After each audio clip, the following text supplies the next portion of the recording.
ഇനി നമുക്ക് ഭയങ്കര ഈസി ആയിട്ടുള്ള ഒരു സ്നാക്ക് റെസിപ്പി ആയാലോ. അതിന് വേണ്ടിയിട്ടൊരു 5-6 എഗ്ഗ് ഒന്ന് പുഴുങ്ങാൻ വേണ്ടി വെച്ചിട്ടുണ്ട് കേട്ടോ. പിന്നെ വലിയുള്ളി, തക്കാളി, കിഴങ്ങ്, ഇഞ്ചി, പച്ചമുളക്, കറിവേപ്പില ഇതൊക്കെ ആവശ്യമുണ്ട് കേട്ടോ. അപ്പോൾ ഞാൻ ആദ്യം തന്നെ ഇതാ ഒരു വലിയുള്ളി എടുത്തിട്ട് ക്ലീൻ ആക്കിയിട്ട് എടുക്കുന്നുണ്ട്. അതിനുശേഷം ഒരു ഉരുളക്കിഴങ്ങ് തൊലിയൊക്കെ ചെത്തി എടുക്കുന്നുണ്ട് കേട്ടോ. ഇനി നമുക്കിതാ ഇഞ്ചി ഒന്ന് നീളത്തിൽ അരിഞ്ഞെടുക്കണം. ഇതാ ഇത്രയും വലിയൊരു പീസ് ഇഞ്ചി എടുത്തിട്ടുണ്ട് കേട്ടോ. അപ്പോൾ ഇതാ ഇതുപോലെ ഒന്ന് സ്ലൈസ് ആക്കി എടുത്തിട്ട് നമുക്ക് നീളത്തിൽ ഇങ്ങനെ അരിഞ്ഞെടുക്കാം. പിന്നെ ഒരു 4-5 പച്ചമുളക് വട്ടത്തിൽ അരിഞ്ഞെടുക്കുന്നുണ്ട്. പിന്നെ കറിവേപ്പില, അതുപോലെ വലിയുള്ളി സ്ലൈസ് ആക്കിയിട്ട് എടുക്കണം. നമ്മുടെ കിഴങ്ങ് പീൽ ചെയ്തിട്ടൊക്കെ എടുക്കണം കേട്ടോ. നല്ലൊരു ഇഫ്താർ സ്പെഷ്യലും കൂടിയാണ് കേട്ടോ ഇത്. നോമ്പിന് നമുക്കിങ്ങനെ ഡിഫറെൻ്റായിട്ട് ഓരോ സ്നാക്ക് ഇങ്ങനെ ഓരോ ദിവസം ഉണ്ടാക്കിയിട്ട് എടുക്കുമ്പം അത് നമുക്കൊരു സന്തോഷമല്ലേ. അപ്പം ഒരു ദിവസമെങ്കിലും ഈ ഒരു സ്നാക്ക് ഉണ്ടാക്കി നോക്കുക കേട്ടോ. അപ്പോൾ ഇതാ ഞാനിവിടെ വലിയുള്ളി ഇതുപോലെ സ്ലൈസ് ആക്കിയിട്ട് എടുക്കുന്നുണ്ട്. എത്രത്തോളം കനം കുറയ്ക്കാൻ പറ്റുമോ അത്രത്തോളം കനം കുറച്ചിട്ട് തന്നെ മുറിച്ചെടുക്കണം കേട്ടോ. പിന്നെ കറിവേപ്പില, മല്ലിയിലൊക്കെ ചേർത്ത് കൊടുക്കാം. നമ്മുടെ കയ്യിൽ തൽക്കാലം കറിവേപ്പില ഉണ്ടായിരുന്നുള്ളൂ. അതിന് ശേഷം ഇതാ നമ്മുടെ പൊട്ടാറ്റോ ഒന്ന് പീലല്ല ഇതുപോലെ ഗ്രേറ്റ് ചെയ്തിട്ട് എടുക്കുന്നുണ്ട്. പിന്നെ ഒരു 4-5 ബ്രെഡാണ് കേട്ടോ ആവശ്യമുള്ളത്. ബ്രെഡിൻ്റെ സൈഡൊന്നും കളയേണ്ട ആവശ്യമില്ല. ബ്രെഡ് ഇതാ ഒന്ന് വെള്ളത്തിൽ കുതിർത്തിയിട്ടിട്ടാലും കുഴപ്പമൊന്നുമില്ല. ഞാനിതാ ഇങ്ങനെ ഒന്ന് പിച്ചിട്ട് ഇടുന്നുണ്ട്. നമുക്ക് വെള്ളം വേണമെന്നുണ്ടെങ്കിൽ ഒഴിച്ചു കൊടുത്താൽ മതി കേട്ടോ. ആദ്യം തന്നെ വെള്ളം ഒഴിച്ചു കൊടുക്കണ്ട എന്നാണ് എൻ്റെ ഒരു അഭിപ്രായം.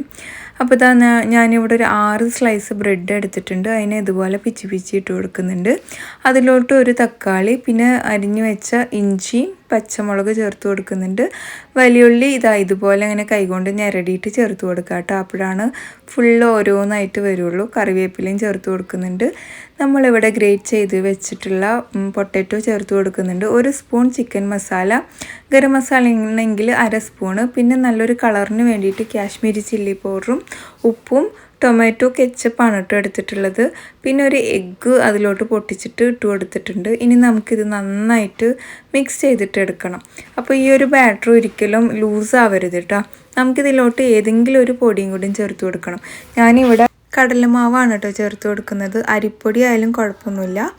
എന്നിട്ട് ഇച്ചിരി വെള്ളം ഒഴിച്ചിട്ട് നമുക്കിതാ ഈ ഒരു കൺസിസ്റ്റൻസിയിലാണ് കേട്ടോ ഇത് എടുക്കേണ്ടത്. നമ്മുടെ കയ്യിൽ ഇങ്ങനെ ഉരുട്ടി പിടിക്കാൻ പറ്റുന്നൊരു കൺസിസ്റ്റൻസിയിലാണ് നമുക്ക് ഈ ഒരു ബാറ്റർ ആവശ്യമുള്ളത് കേട്ടോ. എന്നിട്ട് ബോയിൽ ചെയ്ത എഗ്ഗ് ഒന്ന് ക്ലീൻ ആക്കി എടുത്തിട്ടുണ്ട്. അതിനെ 4 ആക്കിയിട്ടാണ് ഞാൻ കട്ട് ചെയ്തിട്ട് എടുത്തിട്ടുള്ളത് കേട്ടോ. നിങ്ങൾക്ക് ഏത് ടൈപ്പിലാക്കണമെങ്കിലും ആക്കിയിട്ടെടുക്കാം. ഇതുപോലെ നീളത്തിൽ 4 എണ്ണാക്കി കട്ട് ചെയ്തിട്ട് എടുത്തിട്ടുണ്ട്. പിന്നെ നമ്മൾ തയ്യാറാക്കി വെച്ച മിക്സ് ഇതുപോലെ ഒന്ന് പരത്തിയെടുത്തിട്ട് അതിനെ ഫുള്ളായിട്ട് റോൾ ചെയ്തെടുക്കണം കേട്ടോ.